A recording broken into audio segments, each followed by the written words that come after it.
Richard Skipper celebrates. Every show is a celebration. Each show, Richard delivers the artists you love, showcasing what makes them unique.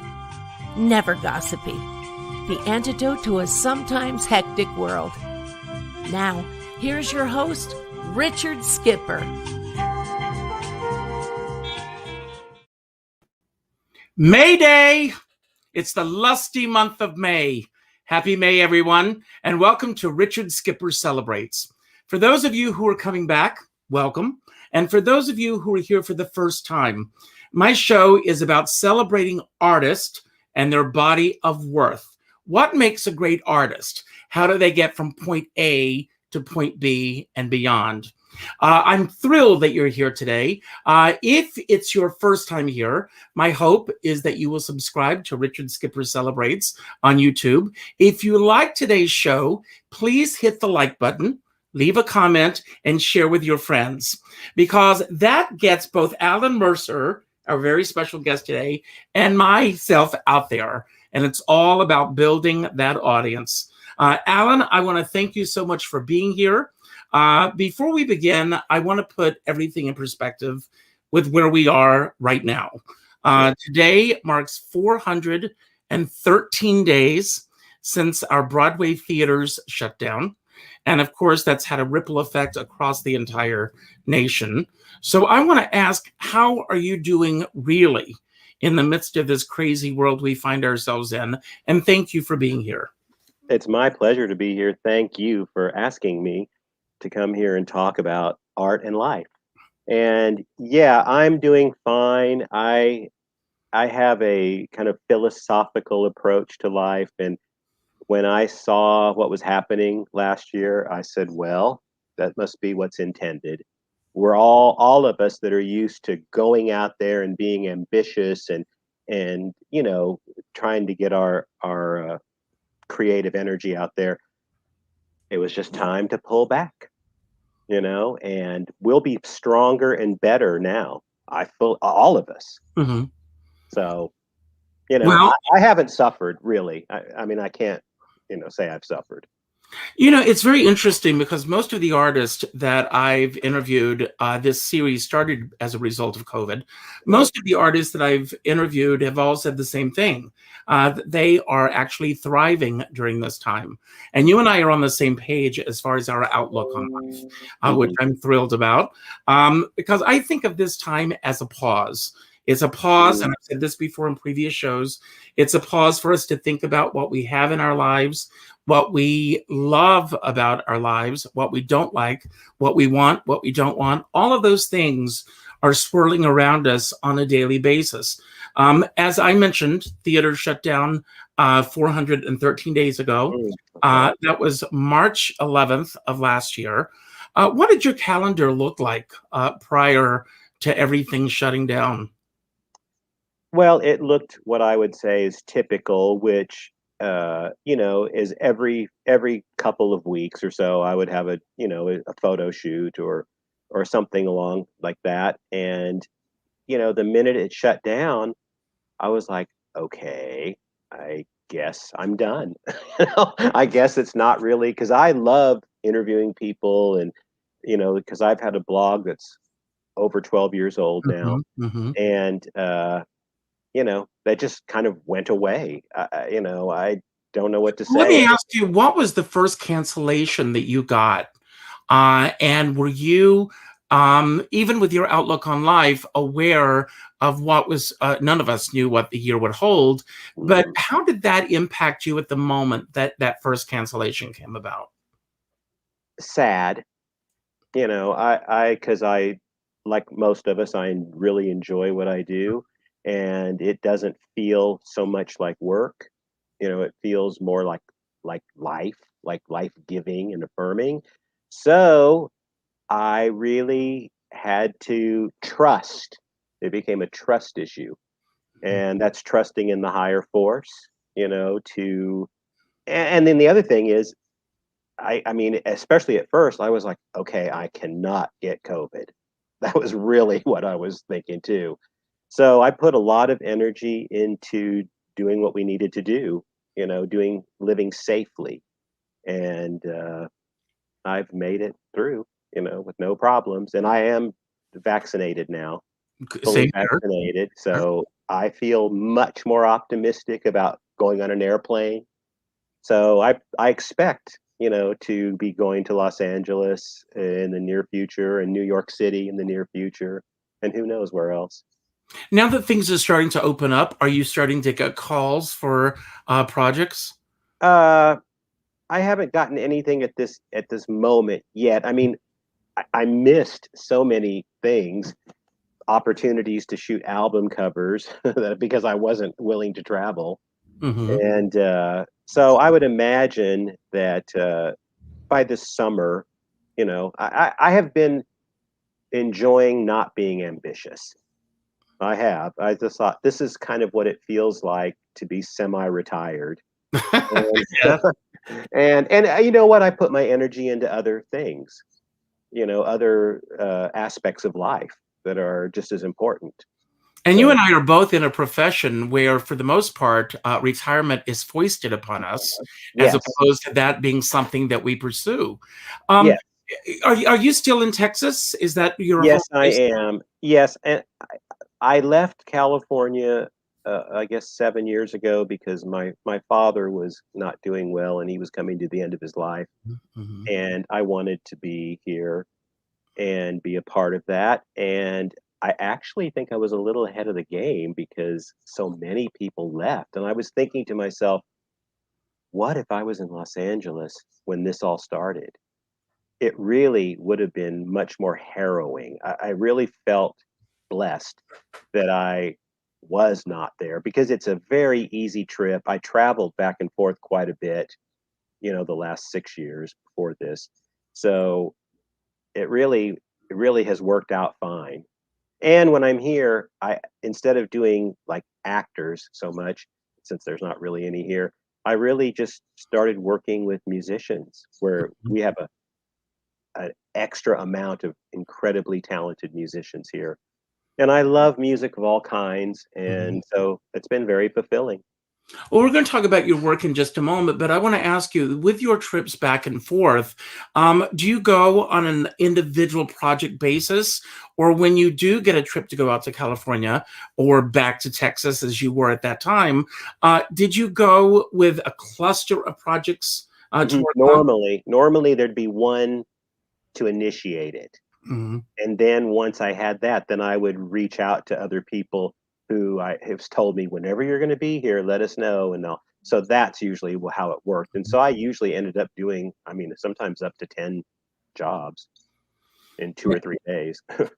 Now, for those who have seen my previous shows, I always like to go back to the 5-year-old self. That is that point in your life before school starts, before peer pressure.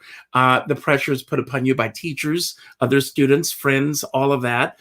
Tell us a little bit about the 5-year-old Alan Mercer. Well, I would say I was more, probably lived in a more enchanted fantasy kind of life at that Mhm. point. And I was very happy and interested in things. I didn't have to be entertained.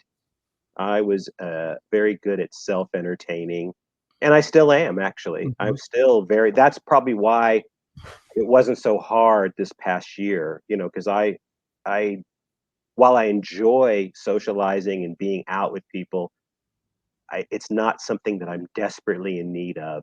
I'm actually okay by myself and like that. So that's what I was like. I was just in my own world, and I was a dreamer.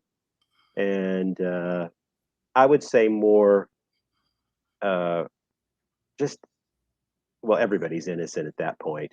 But, I just enjoyed whatever was around me, and I was highly interested in the world, Mhm.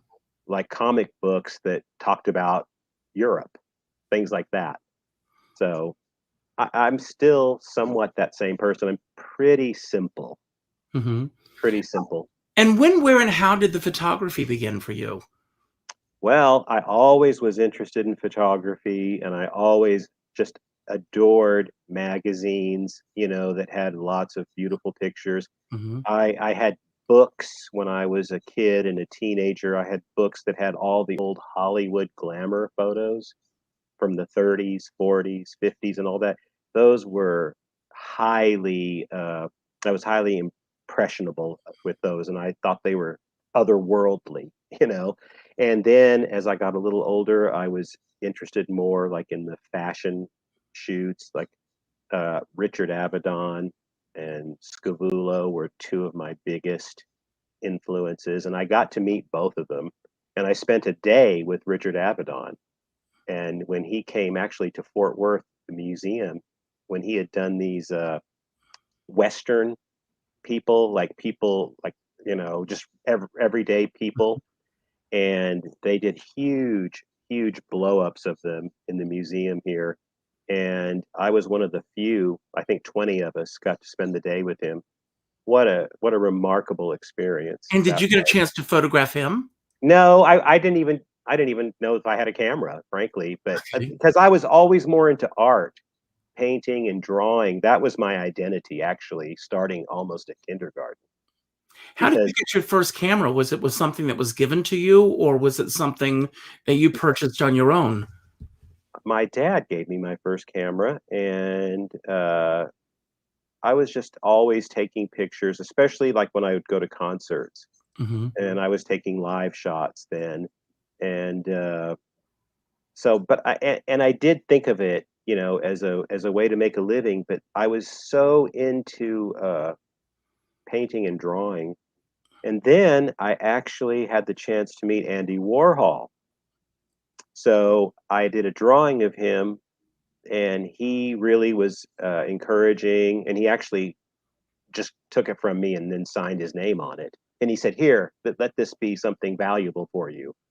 And he was, I know, he was quite uh, supportive, and I that only met was him once, life and changing. he was quite a character. Oh gosh, like But I what I don't. love about him is he truly lived his authentic self. Yes, There yes, was no one else like him. no, and that's what I love. I love people who are one of a kind. Hmm. So, so anyway, I was doing a lot of artwork, and then I realized that it was kind of lonely to always work by yourself, and so I just picked up the camera again and started taking pictures, and then it was a public response. People were saying, "You actually have an eye for this, so you should really learn the technical aspects of it and see what you can do." And this is in the like middle 90s. So that's You what I obviously, did. you obviously have this innate talent for this. Do you think this is something that can be taught? I think that's something that can be improved on, taught in that way, so that wherever you are, you can get better. But as far as personal like style and your eye and all that, I don't think that is taught.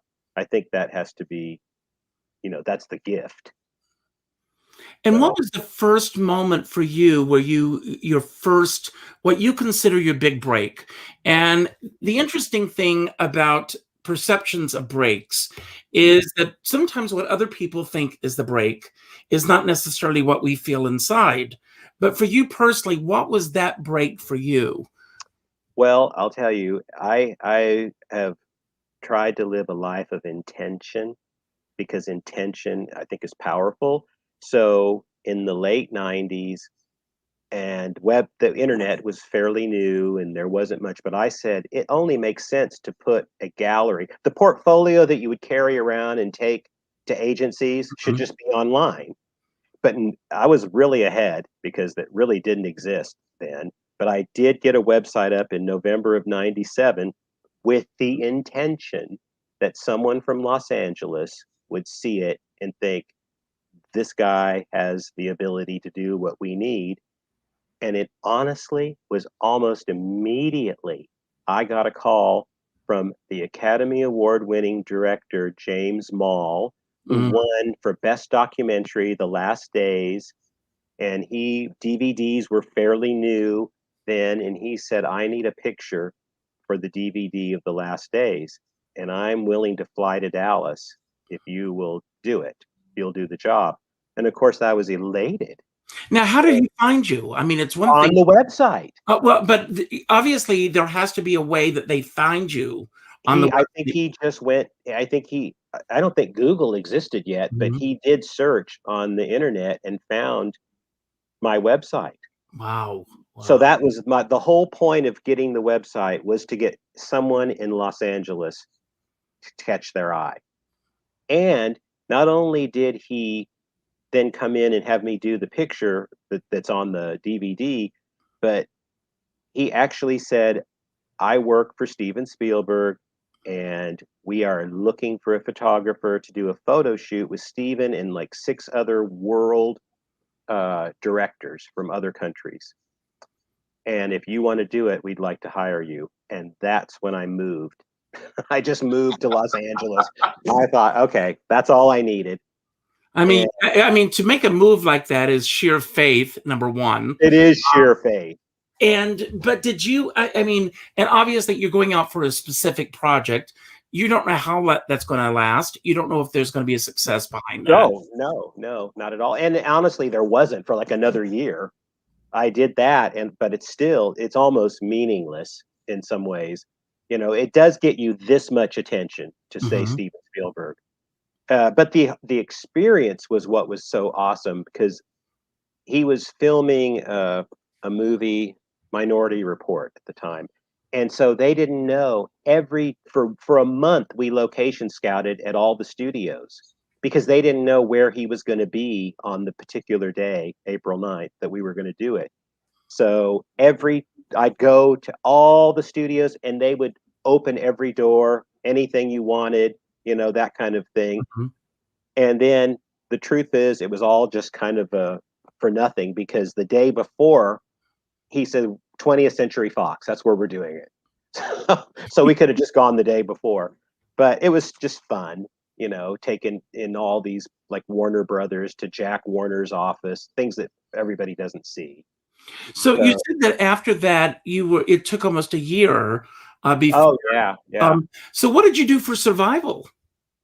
I flew back and forth from Los Angeles to Dallas, because I had been working quite a bit in Dallas at that Mhm. point, because I started here, and so I just flew back, and a lot of headshots, things like that. I would take 2 days, and then I would just make the money and go back to Los Angeles, and then I would spend the money, there to live. Uh, But it and went by. Oh, the other thing is, I had one more before I left Texas. I also started photographing Danny Trejo, the Mhm. character actor with all the tattoos and all that. And that I did in Austin when he was filming the first Spy Kids. And he became an instant friend, and he helped me when I got there too, and took me places and introduced me to people and things like that too. So that And was what would you say, with everything that you've done, what would you say would be the oddest photo shoot that you were ever mm, on? it depends what odd what we're going on. There's a huge spectrum there. On some level, they're all odd. But Good answer. so I'm not, it just all depends. There's some people that just loathe getting their picture taken. And so those are definitely Mhm. the challenging ones. But that also got me work, because I quickly developed a reputation for being fast, meaning like I didn't take a day or a half a day to do. I usually could go. The one time I got a phone call from TV Guide, and they said, "Can you drop whatever you're doing and get to Beverly Hills and go to Mac Davis's house and take a picture for us for TV Guide?" And they said, "He's waiting for you already. He's not in the best mood because he's supposed to be golfing." And yeah, so he's just being patient. So I Be said, prepared for anything that you may encounter. yes, yes. So I got there. Of course, he was very kind. Mhm. And I don't think we spent 10 minutes. but I got the pictures, and I mean, they were off to TV Guide in an hour later. So that kind of thing helps because And then people don't like to waste their time. And then there's the flip side. There are the people who love to have their photographs taken. Yes. And when you go into that situation, is there a method for you in terms of working with some celebrities, in terms of just saying, relax, let me do what I want to do, and getting them to come to your side of the job that you want to do? Yes, the number one thing, even with people who enjoy it, they still get nervous and tense unless it's a young girl. So Mhm. that's usually not the case. But everybody, I did tend to work with people closer to my age range too. So it was people who were very experienced at what they're doing, and I usually will allow people their ideas, and I'll even try things knowing it's not going to work, just so that they think they're heard, and they are. But ultimately, I'm the one that makes the decisions. Like I don't have to show them anything. So Well, in addition to being a phenomenal photographer, I've had so much enjoyment just looking through your work. thank you. You're a great writer. You're a great interviewer. When did the writing come about, and when did you?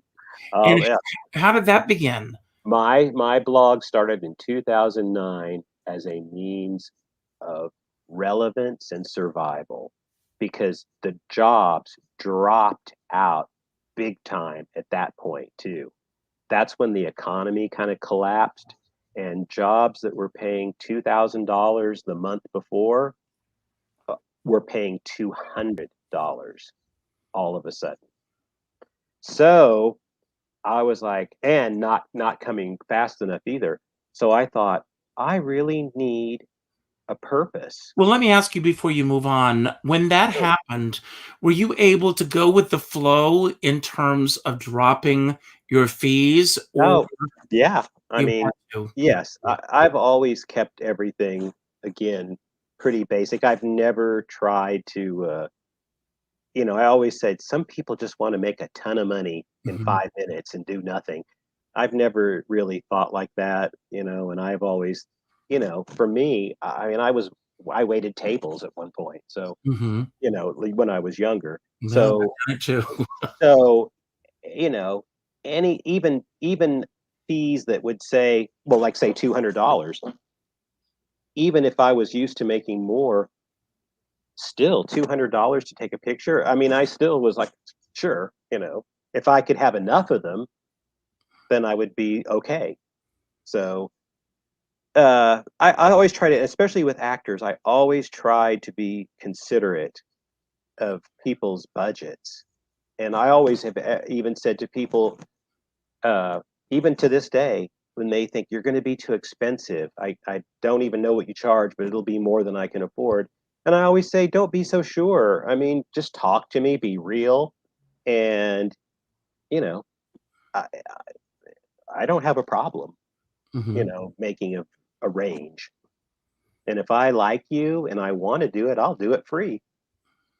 That's great. If I feel like it's, something that would be good for everybody. Mhm. So, So the you know, writing came out of that period of everything sort of dropping. right. Well, so I thought I was always talking to everybody anyway, sort of doing interviews without a recorder. And because I just was naturally curious, with people. And I thought maybe I should just record my conversations with people and put it down, and we'll just see, just to give it another element.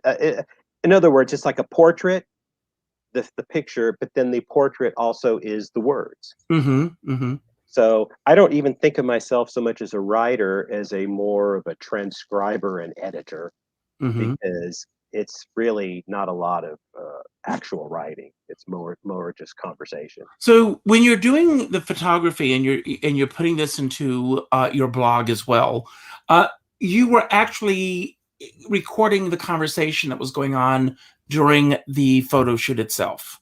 So yeah, sometimes, and sometimes just for a few minutes afterwards. Mhm. It all depends on the individual.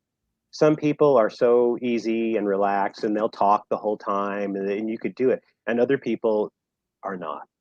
They have to be done with the Mhm. photo shoot, and then they can relax. And when your blog first began, did your blog start out with this format, or did this format come later on?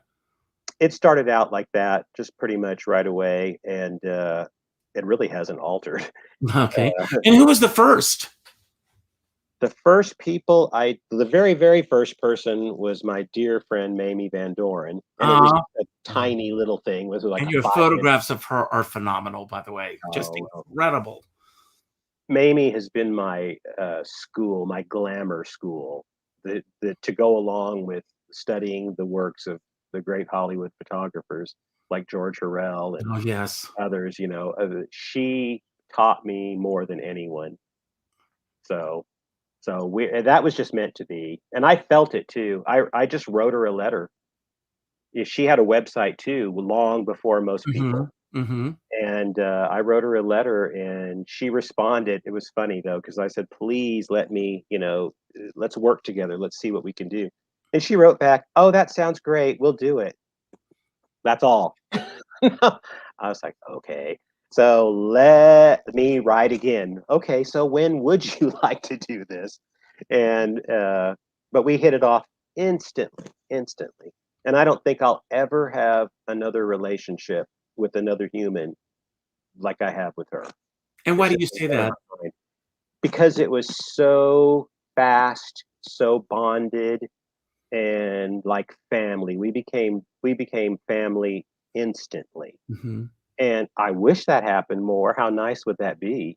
If everyone you met you could just fall in love with, to Mhm. some degree.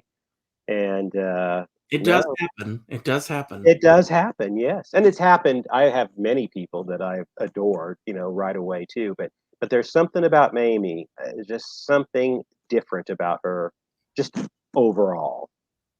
And Well, to again, me, she transcends old Hollywood, and she's very current today as well, in her mm, outlook, the way that mm, she approaches things, and she's very open about whatever is on her mind, which I love. very open. Yeah, yeah. And I think being 90 helps in some ways too, because because I already know at 60 how much I don't care, Mhm. about what things I used to care about, what other people Are thinking you and all that. 60 now?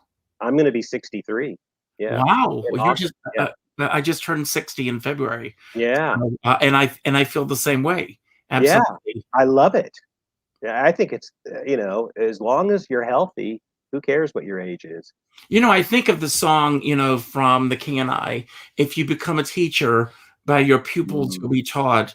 And I feel mhm, the same way about the people that I have the opportunity to celebrate. I don't like to think of it as an interview as much mhm, as a mhm, celebration of who they are, because I feel that somehow in our culture, we've reached a point where people want to tear each other down as mhm, opposed to celebrating people. mhm, And one of the things that I love about your blogs is that I really get a sense of who these people are. On one of the sites that I was on, it described that you bring out the beauty mhm. in your subjects, and I would So totally agree with that. that's what I always think. If that's what you're looking for, then I'm the right photographer. Hmm. If you want to look you at your best, meaning you may not really look that flawless in general, but a picture should look like you, but the best version of you. And that's just what, I'm into. So that's what I do. But yes, I celebrate people too. And it is on purpose. It is to combat the negative, tearing down, judgmental forces that are out there. And I celebrate everybody. I've never been like jealous or anything like that. Of I've met some name photographers in Los Angeles, like whose work I loved, and I will say they were not very nice. Some of Welcome to my world. them. I know Not very exactly what you nice. mean, and I try. if you follow me on Facebook and social media, you Yeah. will see that I'm sharing things for other people all the time. If Yes. I see or hear a great interview, I'm going to share that. Yes. Because, we're all, well, as I say, at the end of my shows, I'll say it now, we're all in this together, but we're not in the same boat. Right. And I try to look for those things that I admire in so many other people. When you go into a shoot, do you go in, uh, obviously, with very few exceptions, I'm sure, you know who you're going in to photograph. Mhm. Do you have an idea or an image in your head of what you want those photographs to be like? Or Mhm. is everything very organic for you and comes out of the experiences and the location that you're in? Actually, both. Both. Sometimes you do, like I said about spending a lot of time ahead of times with some, like if it was going to be an album cover for a diva, you're going to need 3 days because you need to get everything. The dresses have to fit. You have to know all this already. Everything has to be super organized, or else the day of the shoot is going to be very stressful. So there is that element. And then I go totally the other side where I have no idea where I'm going. I don't know what the situation's going to be. I don't know how the lighting is. I don't know any of these things. But I tell myself always, my job is to take what is given to me, what the reality of the day is in the situation, and whatever it is, you make something compelling. You make an image that's strong and compelling. It is. And Mhm. I always believe I can do it, and I always do. And you check your ego at the door. I'm Yeah. sure. Oh, absolutely. No, I'm sure you do. I mean, when I sit down to interview anyone, um, I mean, um, and you know this, most interviewers want to tell their version of the story Mhm. as opposed to letting them tell their story. And I think it's very important that we allow them to share their stories. And that's what makes you successful at what you do. I think it is. I think it's the art of listening, listening and caring. And I noticed that many, many people have not quite developed the ability to listen yet. And that only hurts yourself when you really can't listen because that's where the gold is. The value is in hearing what people have to offer. And so, and as far as ego, I I don't know that I've never had a big ego, like a giant ego. That I'm always remain humble and I don't think I know everything. And I work with other people, anybody. I let people make suggestions. Like if the hair person will say, "What about this?" I know some photographers. They always told me some of them are mean, and you don't want to say one word, because and I always will listen to whoever, and I'll say because you never know. Sometimes it's the best shot Hmm. Hmm. because I don't pretend to know everything. I'm just there, you know, uh, playing along. Well, I'm sure, another aspect of that is as a photographer, when you do your work, you look at it and you go, oh my God, this is the photograph. And then Yes. when the client sees it, they go, no, that's not the photograph. I want That's to go with happened many times, many, many, many times. And I let people know too, you don't have to like anything. You don't have to like any of it. And even if I love it, you don't have to. And it doesn't matter. You're the one. It's the picture of you. So you're the one that ultimately should decide, I think. I don't ever put a picture out of anyone that they haven't approved of hmm. Hmm. because I don't want that. I mean, if it was the other way around, I don't want what I would think of as a horrible picture of myself out there. Absolutely So, not, of course. yeah, so I think that it's only plus again, it's not like I'm working with neophytes or, the startups. I'm working with people who hardcore know what they like and what they're doing and all that. So, Well, obviously, I mean, excluding the pandemic, of course, the world and the business has changed a lot since you first began. What are some of the things that you really love that have changed in the industry? You mentioned the internet. Obviously, it gets your work out on a wider basis. But what are some of the things that you really love that have changed in the business? Well, Some of the things that you don't like, and what do you miss about what was in place when you first began? what I miss is that everything used to be more, in some level, I want to say real, where you get together and it's a team working together and, you're all in it for the same purpose. Anymore, I'm not so sure that's the case. And what I love too is digital. I was all about digital I was one of the first photographers to have a digital camera, as a matter of fact. Mhm. And at first, I had to shoot film and digital because the people were like, digital? I don't know. That doesn't, So I did do both. But I mean, almost overnight, it flipped, to just all digital because that just makes sense to me. I am not a person who misses film, but I know some people do. But I just always thought it makes more sense. And it certainly made it easier to do things for free, Mhm. because there's no money at all involved. So I love that part. But I just think in general, we're not as emotionally connected as we used to be. Just as a That's just a bigger than even this. And Do you think it's because we live in a culture right now that lives on sound bites, and yeah, those sound bites are changing yes. every other minute? It's a different story. Uh, and there's no length to anything anymore. It's like if you have a career that you can make last for 5 years, it's almost like you're a legend Mhm. because it's like they last 5 months. So yeah, I mean, and I don't relate too well to all the newer technology and all that. This is like what we're doing here. This is my very first time. Are you serious? Yeah, this is my very first Well, time you're to doing live a great stream. job. Oh, well, Well, I'm honored. I am very honored.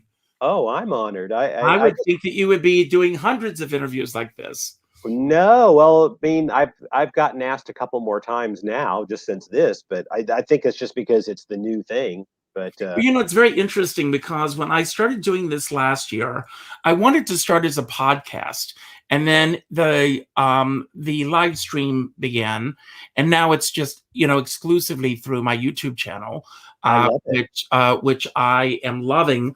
But one of the things that that I'm grappling with, myself, and again, I'm about celebrating everybody, is because the internet is so saturated right now. Hmm.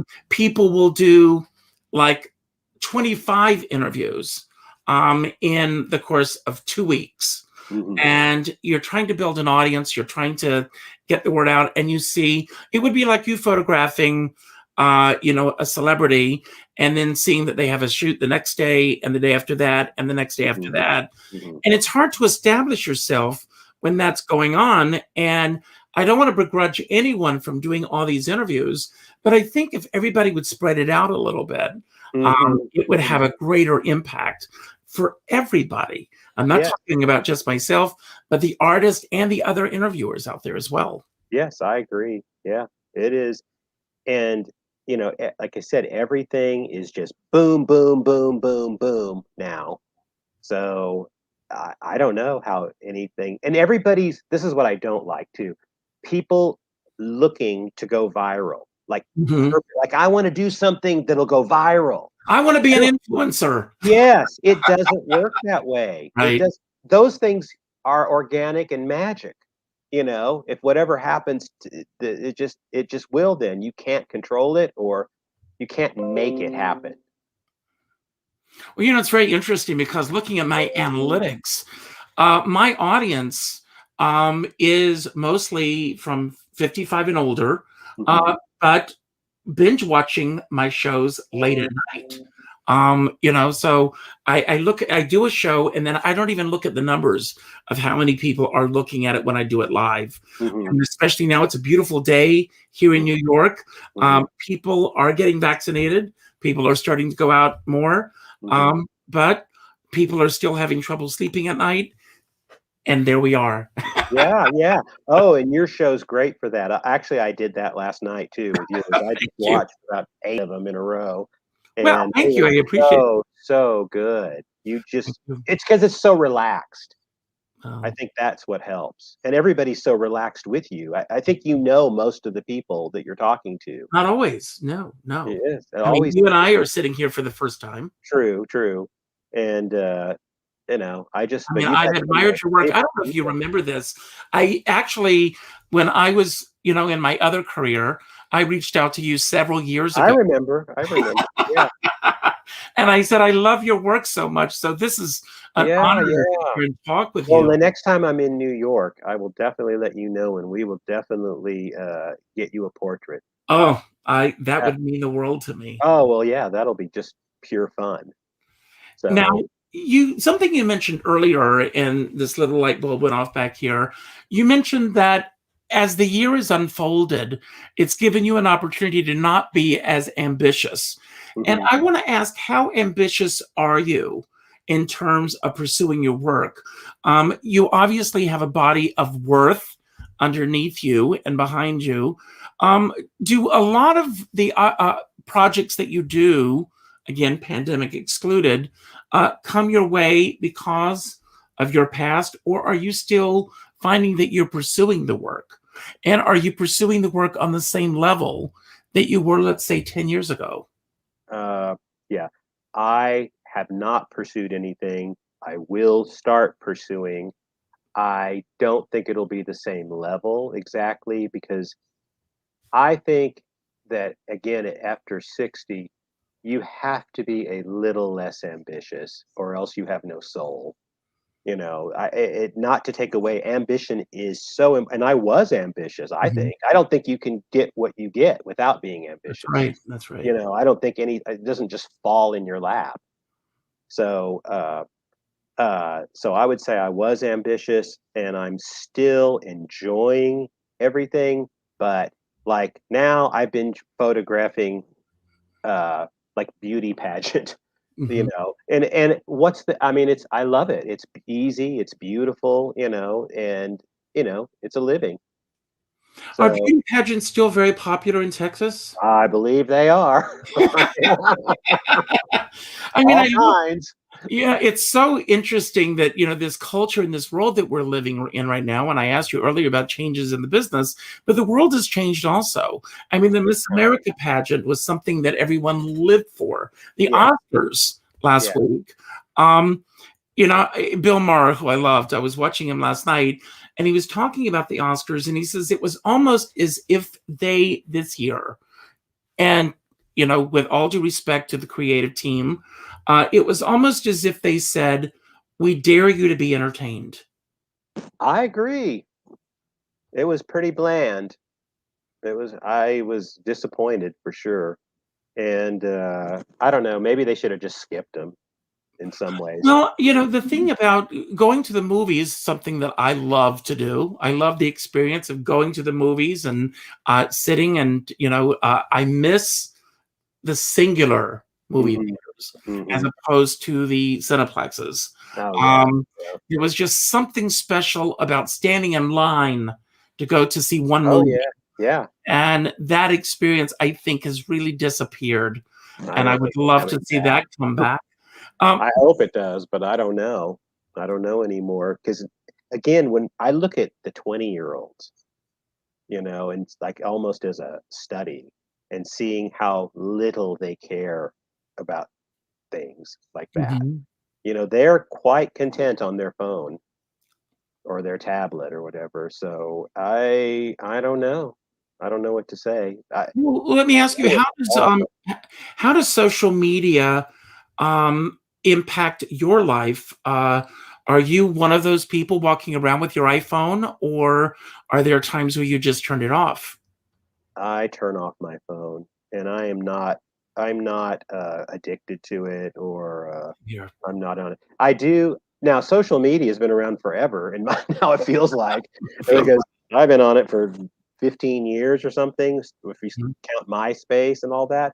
And I have to say, I did love it. I really enjoyed it for a long time, and I still there's aspects that I enjoy, of course, but it's a fragment of what it used to be, is in Mhm. the as far as how important it is, because it's just been around a long time, and I feel like I've, you know, done it. But I like it, I mean, I'm never gonna give it up, Mhm. but it's not my number one reason for living. No, no, and I actually shut my phone off every day at, 5 o'clock, Yeah. or the end of my day, and I don't check it again until in the next morning. I Yeah. always say, "If you wanna reach me, do it the old-fashioned way, pick up the phone and call me." Oh, that's almost how do you do that? I'm not sure. What's that? I watch movies and I see these old dial phones. Yeah. Go, "Oh my god, if I could just go back." I mean, when I came to New York, I worked for an answering service. Um, Oh. it's a whole different world. How do you feel that the world of photography and the fact that you've really found a niche that works specifically for you in this business, what's the biggest impact that it's had on your life and career? Uh, I think it's just identity is important, and I think that it has given me a nice, solid uh, foundation and identity, so that people know exactly, those that know me know exactly who I am and what. There's so photography, as you know, is so wide ranging that I honestly think it's the least of it. I think of myself as an artist more than a photographer, and portrait specifically. Mhm. That's just where my interest is. My interest is much more in people than the technical aspects of the camera or any of the lighting and all that. It's none of that. None of that is what I think of as interesting. And is there a holy grail subject for you? Probably more than one. So, Maybe we probably, have the same list. yeah, yeah. I We mean, should join forces if that's the case. yeah, I would just but there is those that I will always want, to work with and photograph. I mean, I would even some people I would take just as a candid, like, I would love to photograph Dolly Parton, Mhm, and I've met her and I've been around her, but it was long before I was doing this. But now if I would just had my camera out where she was, I would just get a great shot, I know, because mhm, how could you not? mhm. So, And anyway. is there I mean, do you feel that you have to like your subject in order to be able to really capture them on camera? Mm, I don't I think it's preferable, and I think that when you do like them, it just adds that much more. That's a plus. Mhm, But mhm, if you don't have to. I mean, that's being professional, this is not my best friend. It doesn't matter, it doesn't matter. So, uh, and without naming names, I don't wanna go with any yeah, names 'cause yeah, I'm all sure. about celebrating, but is there anyone out there, without mentioning names, that if you were offered to photograph them that you would say, "No, I'm not interested?" Yes. Okay. And, and do you feel I mean, and are there people out there that, are maybe people who are not so, um, well liked on whatever spectrum it is, that you would be willing to photograph? Yes. Yes. I think I already have in some ways.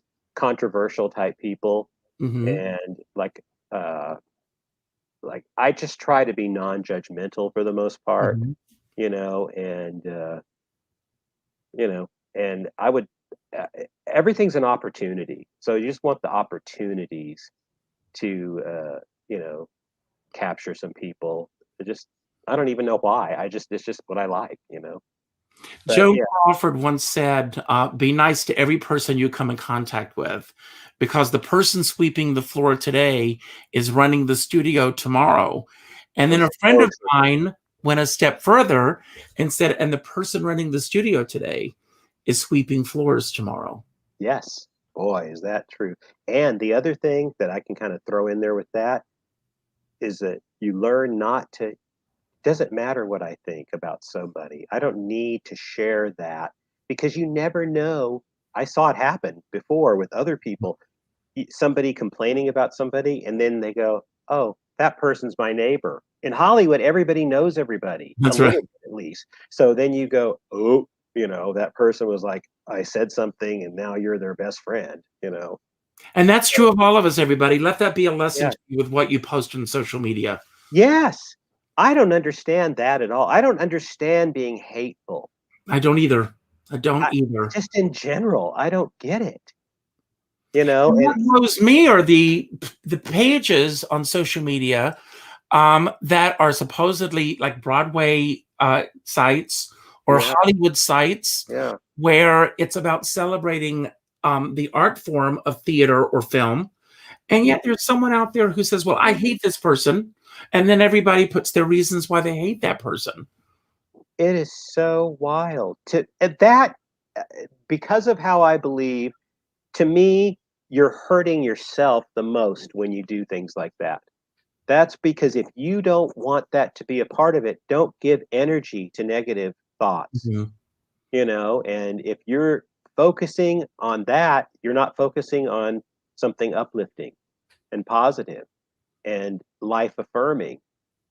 So, and we all have moments. I have moments. I get mad at calls, Robocalls. yeah, things like that. If I would by chance, I'm like, ugh. But overall, even if I get intense with somebody, I'm Mhm. not insulting them. I'm not just being hateful. I'm being intense because I'm serious, but not calling names and things like that. That's ridiculous, and Are, it's too much. are there things in the business now that you would love to shift back to what it was before COVID? Yes, I mean just a more welcoming feeling and quality that people have, and I would imagine that's going to come back full force, without the fear, because fear has taken over, Hmm. and anytime fear takes over, what do you think's going to happen? That's right. It's not going to be the best. And you So spoke earlier about intention, and you can manifest yes, and intend your way right into yes, the heart of that fear. that's why I say your destiny is all based on your attitude. Hmm. What everything things bad happen to all living people. Bad things happen occasionally. So how you react to it, how you respond, and what you take from that is what determines, oh, have I had this life full of challenge and misery and heartache, or have I had a life that's been a blessing and uplifting? It could be the exact same scenario either way. It's It's all based on interesting. your look, on your It's attitude. interesting, these places that we find these life lessons. And the other night I was just channel surfing and I landed on an episode of Roseanne. And Dan Connor was speaking to David, Mhm. his son in law, and he said, bad things happen to people, but we go through life if things are going well. And then we don't think that those bad things are going to happen to us. We think it's out there. And then when it does happen to us, we're not prepared to deal with it. And I think that, we don't look for that. We don't seek it out in our lives. But we have, for me, it's all about empathy. It's about Mhm. empathy for other people. And I would say that if the one word that I think if I would describe myself, the first word on my list would be empath, Mhm. because Mhm. I do care about other people. I want their stories to be told. And I know that you are the same way. That's Yes, what makes that's you a yes. success. Yes, as a matter of fact, I would say when I was a child, I was too empathic or whatever. It was, but uh, absolutely, I think that's what makes you good at what you do. In relating with people, because if you don't have any empathy, what are you? Hmm. You're kind of lost. Hmm. Hmm. So And you and I are from the same age range. We grew up at a time where there were three networks. Those three networks vied for the largest demographic. So those celebrities and stars from our generation would share a stage with those from our parents' generation Hmm. and our grandparents' generation. Radio stations played the gamut of music. You heard Broadway show tunes, you heard jazz, you heard country music, you heard all of those things. Um, it was a time that I wish that I could personally go back to. Is there any particular point in your life that if you could go back and relive a certain day in your life, what would that day be and why? Hmm. Well, there's a handful of, fantasies I have like that where you could like, oh, if I could only go back. Mostly it's just so that, I mean, so that I could really super appreciate it. Because even if I did appreciate it at the time, my appreciation has grown much bigger now. So that would be the main thing, and usually it's just about interacting with people. And like I met Halston and Versace and all these designers in the early 80s. And of course I loved them and knew who they were, but now, if I was now, I would be 10 times more into it. And, it was just, you know, I just don't think that stuff happens anymore. The Well, same. it's very interesting because Ian McGregor is going to be playing Halston on Netflix I'm series. looking forward to that. I am too. And he said in several interviews that he had no idea who Halston was until he signed his contract. Yeah, I believe it because that's how things are now too.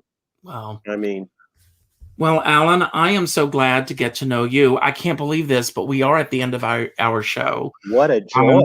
Thank you. You are welcome here. Anytime you've got something to talk about or promote or anything, don't hesitate. Reach out to me. Be ambitious. Oh, Reach out to me and say, Richard, I'd love to come on the show to talk about this. all And you've right. got that platform. I want to thank our mutual friend, Rosa Puzo, who is a true light in my life. Oh, how And awesome. she suggested this interview. Rose, And thank you. I said, yes, I didn't even have to question it. So thank you for that. I want to let everyone know if you are around tomorrow afternoon, I'm going to be sitting down and chatting with Aldo Scrofani. He's the chief operating officer of the Apollo Theater. He worked with the Jujantsum theaters. He has a slew of Tony Awards from the production end of it. And we're going to be talking about the business of Broadway, where we've been, where we are, and how we emerge from all of this. Once again, thank you all for being here today. If you enjoyed the show, once again, please, please, please subscribe to the YouTube channel. Hit the like button, leave a comment, share this with your friends. That helps in terms of the analytics for both Alan and myself. If people are searching, they will find other things about Alan. And I also end every show by telling everyone to go out and do something nice for somebody else without expecting anything in return. Go to your Facebook friends list, and the first name that pops up, reach out to that person with a phone call.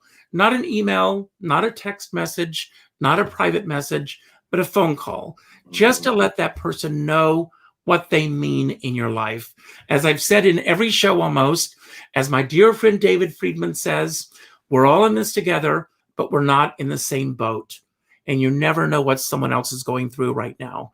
And then another friend of mine said, but if you're going to be in that boat, make sure you have a skipper join you.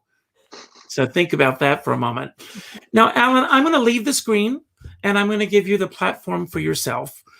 Anything that you want to say about anything that we talked about today that you want to expound upon, anything that we didn't talk about that you wish that we had, or just any message that you want to put out to everyone who's watching right now. And once again, I want to thank you for the gifts that you've given to the world and that you will continue to give. Everybody, Google Alan Mercer because the work is phenomenal. And thank you. Thank you, Richard. I really appreciate the opportunity to share an hour with you that was so enjoyable. And I look forward to watching more of your shows. And it was a really fun time for me to talk about life. And just my message to everyone is please be good to yourself and be good to other people and don't get so mad and just ground yourself every day and face life with an optimistic attitude. Thank you.